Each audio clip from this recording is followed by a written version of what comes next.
Ser podcast. Soy Nieves con Costrina y estás escuchando Acontece, que no es poco.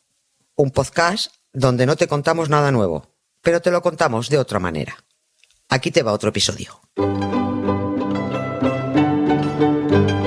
En la ventana, Acontece, que no es poco. Un relato personal de la historia, con Nieves con Costrina, Cadena Ser. A ver, la teoría del caos trata de sistemas dinámicos que modifican sus condiciones iniciales, ¿vale? Eso es así, bueno, sí, eso es así. Y aunque igual no lo entendemos muy a fondo, yo creo que se capta lo básico del significado. Y me da que hoy Nieves quiere jugar a la teoría del caos. O eso, o se ha fumado algo. Porque... También. No te rías. Porque, no, también. Porque en un mismo capítulo quieres meter al físico Alessandro Volta, a la escritora Mary Shelley, a su criatura Frankenstein y a Napoleón. Claro, si alguien ve la conexión, que levante la mano, y si no, pues te escuchamos a ti. Venga, ya puedes empezar. ¡Hala! Que se queda hasta el final. Sí, efectivamente. Mira, es que hoy la cosa va de ciencia y va de literatura. Y de Napoleón, claro. Parece que no tienen nada que ver para poder juntarlas en un mismo acontecido, pero lo mismo sí. Vamos a empezar con un físico italiano que se llamaba Alessandro Volta y vamos a derivar en una escritora británica que se llamaba Mary Shelley. Vamos a empezar hablando de la primera batería eléctrica, de la primera pila, y vamos a acabar llegando al doctor Frankenstein y a su moderno Prometeo. Y en medio de todo esto, como siempre, el perejil de todas las salsas, Napoleón. ¿Cómo se iba a perder en una fiesta, no? ¿De dónde sacaba tiempo este hombre para estar metido en todos los fregados? No sé. O sea, batallas, invasiones, se casaba, se divorciaba, expediciones militares, catecismo, de todo, en fin. Tenemos mucho malo que decir de Napoleón, pero no se le puede negar que apostó por la cultura y por la ciencia, indiscutible. Por eso, en mitad de todos los líos que llevaba para adelante, pues le quedaban ganas de invitar personalmente, como ocurrió, al físico Alessandro Volta para que presentara en la Academia de Ciencias de París la pila que este señor acababa de inventar. Esa presentación se produjo el 18 de noviembre de 1801 y el propio Napoleón estuvo muy atento a ver en qué consistía ese aparatejo que acumulaba electricidad y que con esa electricidad se podía alimentar algo para que se moviera. Porque ahora, claro, cogemos unas pilas y se las ponemos al mando a distancia, a la báscula doméstica, a la linterna, al Satisfyer ese, a la rumba, y tú no le das importancia, ¿no? Bueno, eso se mueve y ya está. Ya. Te puedo dar gustito, pero no le das importancia, ¿no? Como si las cosas se encendieran o se movieran solas, como si las pilas hubieran estado siempre ahí. Pues no. La batería la inventó Alessandro Volta y por eso voltio y voltaje vienen de volta. Toma ya. Vamos a darnos un voltio por la pila de Volta.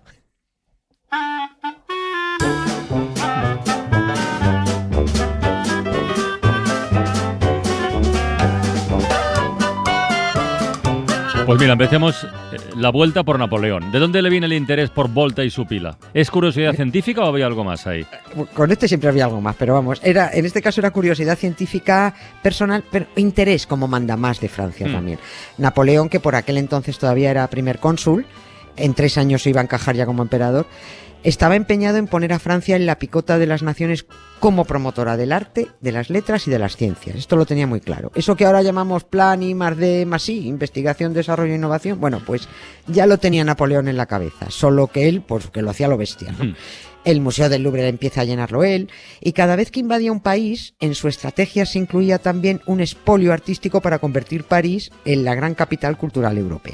Y la ciencia, claro, pero la ciencia y la tecnología las tenía siempre muy presentes. Napoleón creó la Escuela Politécnica para impulsar las ingenierías y se inventó eso de los salones anuales de arte e industria, ¿eh?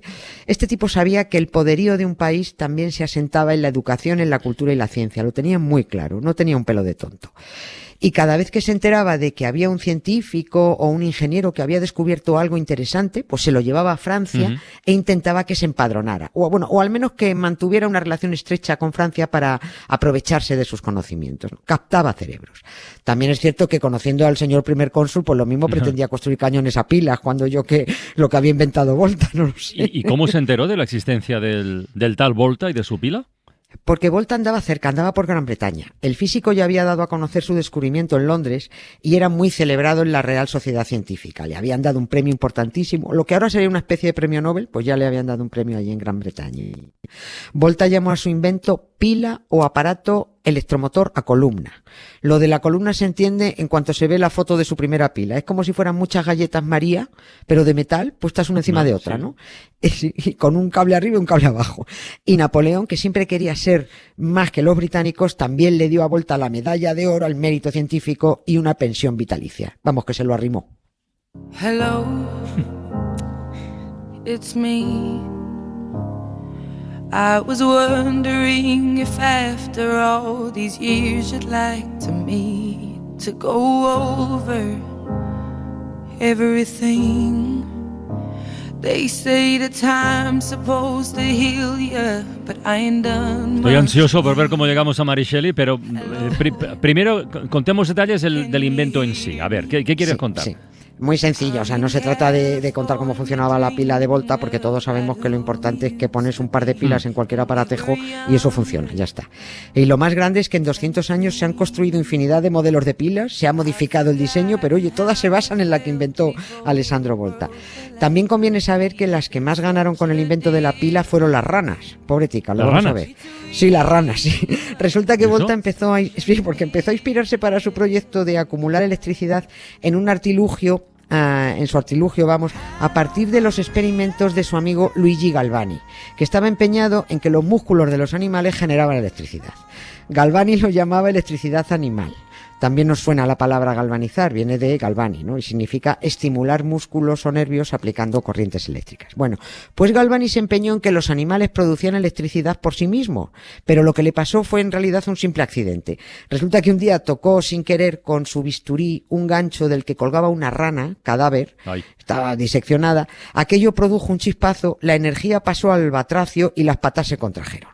A partir de ahí Galvani se enrocó, se empeñó y venga a experimentar con eso de la electricidad animal y porque creía que los bichos sufrían contracciones después de muertos gracias a un fluido eléctrico de sus órganos. Esto evidentemente no era así, pero bueno, los experimentos de Galvani tenían fascinados a varios físicos, entre ellos a Alessandro Volta, que decidió investigar por su cuenta. Investigaría por su cuenta porque eso de la electricidad en las ranas, y vamos, yo me imagino que mucho no le convencería. Claro, esto no le encajaba, ¿no? Y al ponerse a investigar, Volta descubre que eso de la electricidad animal es una paparrucha. Él lo dijo más finamente.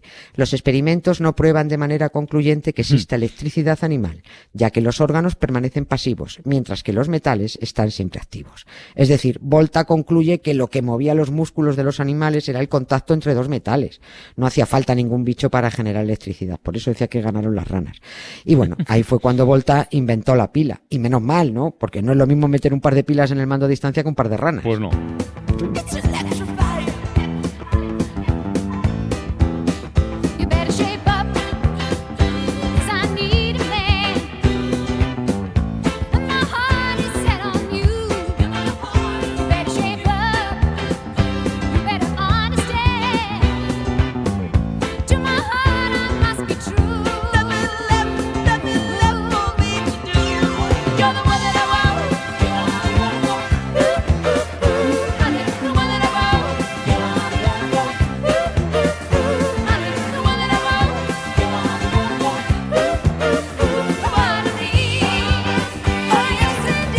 Oye, a mí lo de las ranas me parece muy curioso, lo de Napoleón me ha encantado también, pero no te escaques.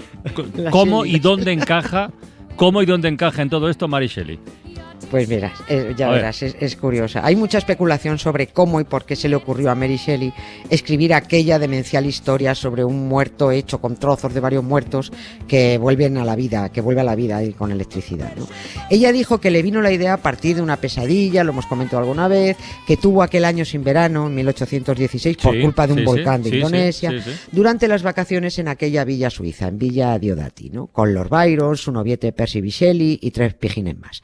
Soñó que un médico revivía a un cadáver, pero también te digo que iba hasta arriba de opiáceos y esta podía soñar cualquier cosa, porque a que estos le pegaban al láudano que no veas, más que yo a los ibéricos, ¿no? Parece que Mary Shelley pudo soñar aquello porque estaba sugestionada por los experimentos de Luigi Galvani. Años después de que Galvani hubiera muerto, un sobrino de este científico que se llamaba Giovanni Aldini estuvo en Londres, allá por 1803, haciendo una espectacular demostración, en vez de con ranas, con el cadáver de un criminal que había sido ejecutado.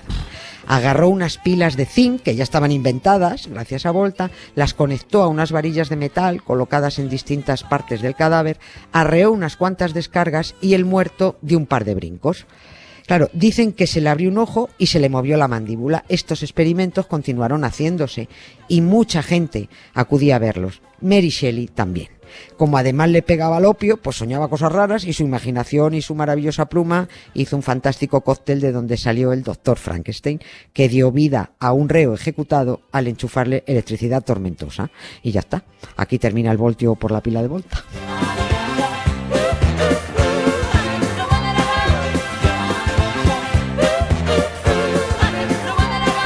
Y antes de terminar, dos cosas.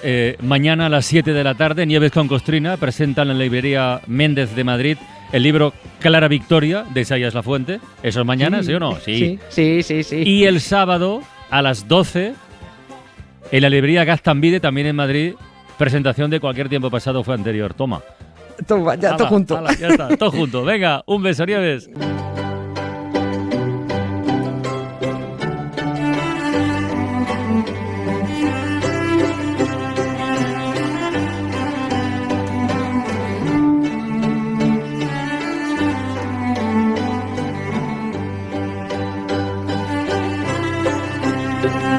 Suscríbete a Acontece que no es poco. Todos los episodios y contenidos adicionales en la app de Cadena SER y en nuestros canales de Apple Podcast, Spotify, iVoox, Google Podcast y YouTube.